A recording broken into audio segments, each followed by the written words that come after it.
अच्छा भाई लोग, कुछ दिन पहले हमने एक ब्लॉग बनाया था कि इधर का जो भी एक G20 का मिशन था उसके लिए कितना साथ सुझाव हुआ था, सभी देखे होंगे। अभी एक मैंने नया लेटेस्ट डाल रहा हूँ, थोड़ा चेक करना अभी का सीन कैसा है मुंबई में। देखिए यही वही जगह है जहाँ पे मैंने एक पिछले वाला ब्लॉग शूट किया था। मतलब G20 का जितना भी, ये देखिए ये वही वॉल है।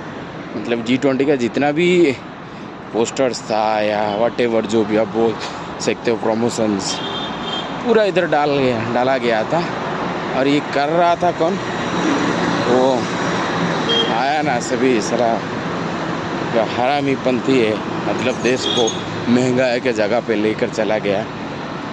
मतलब बोलेगा तो एक बकचोदी करता रहता है, बढ़ता है। साला कोई तो देश के लिए लड़ा है भाई, देश के लिए। देखो कुछ भी नहीं है अभी ये जगह में। ये भी वही देखिए वही जगह है जहाँ पे मतलब पूरा ढक दिया गया था। ये जगह को पूरा बाउंड्री बना दिया गया था,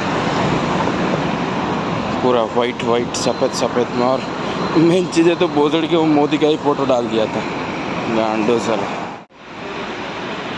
देखिए और दूर में अगर देख पा रहे होंगे यही जगह है यहाँ पे G20 का पूरा एडवर्टाइज होता था, ग्लोबल 20 का। मतलब ये भोसड़ी के क्या करता है, एक